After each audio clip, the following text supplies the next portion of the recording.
Apologies for yet another delay, but we are back. We are so back. So, another question. There's a guy on Facebook called Steve Smith who has ridiculous hypotheses about the Barycenter controlling sunspot cycles and claims there is a one cycle lag between a Jupiter Saturn conjunction and a decrease in solar activity. FYI, he's a grand solar minimum cultist rapidly running out of ways to continue claiming there's a grand solar minimum currently occurring. Very important information, thank you. Would you like to show some data you've already painstakingly complied, regarding the Barycenter and the alleged correlations to sunspot number? I gladly will, actually. I've studied like possible periodicities in solar flares and things like that, solar activity in general, quite a lot. I've actually like not used anything I've already compiled. I've actually made a sub research specifically for this question. It took me a few hours, so hopefully you would appreciate. So what I did is I took the data of sunspot number. Here's my plot of the sunspot number. I took it from SIDC, the Belgian observatory, whatever it is. And I took the Barycenter position from JPL Horizon system, which is an incredibly useful tool for any stuff like this. And I've plotted one against the other. So what we can see on this picture, and I'll send Dan the link, hopefully you can see it in better resolution. You can just open it for yourself and enjoy it. So here we can see the orange disk is the sun. I'm sorry. Orange disk is the sun. And the points represent the position of Barycenter in a given year. So the years are all inscribed over here. This is the data from the year 1700. And the size of the circle represents the area of the circle, more precisely, is proportional to the sunspot number, right? So the bigger the circle is in terms of area, the more sunspots there have been in this year.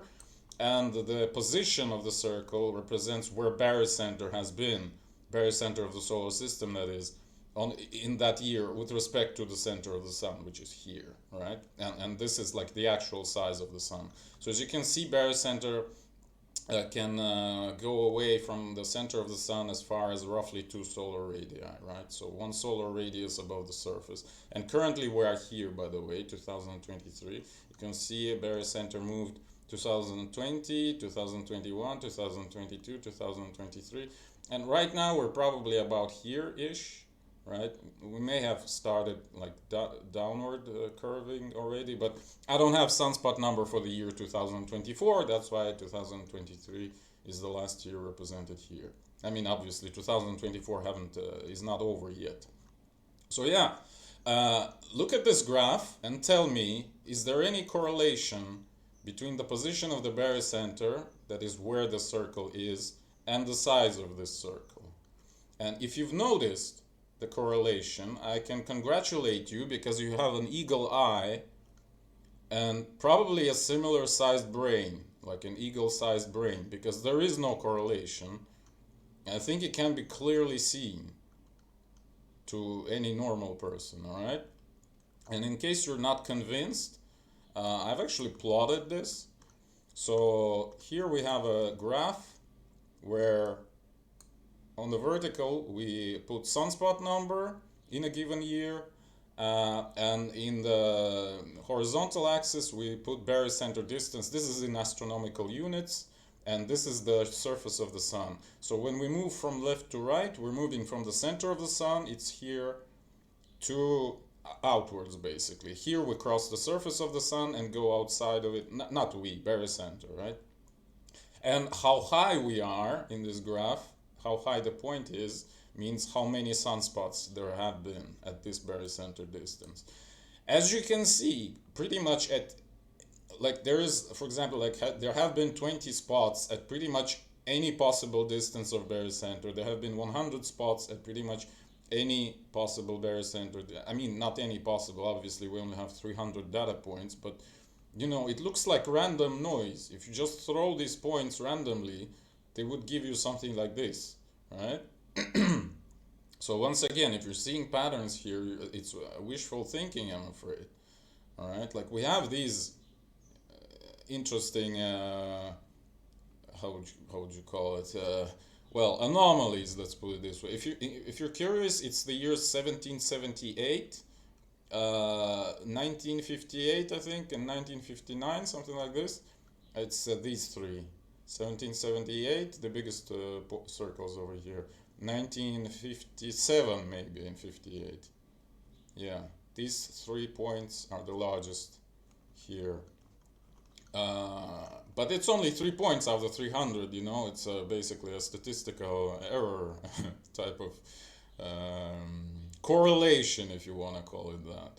So if you want to build your theory on these 3 points and ignore, actually, I have 324, right? So if you want to build a theory on these points and ignore all the other 321, be my guest. Okay. Well, that would be all, probably, but not quite. I actually have a fundamental idea to communicate to you because I think it's important and not many people are realizing it. Like, again, I've tried finding any patterns in planetary positions versus solar activity. I haven't found any. Actually, this is not entirely correct. I found one interesting thing regarding relative motions of Mercury and Venus, but I still have no explanation for it, and I don't even know if it's something kind of worthy of mentioning. Worthy of mentioning. But anyway, I have a more general point to share with you. So what I have on this graph, it's from this paper, by the way, is the power spectrum. We're interested in blue graph right now. It's the power spectrum of solar activity. So what does that mean? So imagine you have a continuous signal. For example, we plot how many sunspots we have each day. And we plot it for like, I don't know, 10,000 days or whatever, like whatever period we have available. And then we end up with some continuous signal, right? Some continuous function of sunspot number versus the day number, so to speak. But then we're trying to decompose this continuous signal into a set of separate frequencies. Basically, approximate the signal with a bunch of sine waves. All right. This is called Fourier decomposition, in a nutshell. And what we end up with as a result of this decomposition is this. It's the power. It's called power spectrum, right? Where on x-axis we put the frequency of the sine wave. In this case, it's not the frequency; it's period, as you can see. And on y-axis we plot like how prominent is this frequency in our continuous signal. So basically, how good is this sine wave to approximate what we have in reality? Well, hopefully this is understandable. This is kind of like a Fourier decomposition for dummies or something. But anyway, I'm not here to teach you about Fourier decomposition. I'm trying to tell you something else. So the blue thing is the actual sunspot data, right? Or otherwise, rather, it's a power spectrum. So how prominent are certain periods of sine waves in sunspot data? And the most crucial point that I have to note is that the spectrum is continuous. You see? But if the planets, let's say Jupiter and Saturn specifically, were controlling solar activity, there would be a huge spike when these planets, you know, like some of their conjunctions, let's say, happen, right? So for Jupiter and Saturn, this is specifically 19.86 years, I think, which on this graph, it's 10 years, this is 20, so it will be somewhere here. We would see like a big spike, right? Because apparently, according to our hypothesis, Jupiter and Saturn control the sun. We don't see any spike, we see a very like continuous spectrum, right? We obviously see the 11-year spike. This is it. It's very prominent. And yeah, it's well accepted that the solar activity has 11-year periodicity, okay?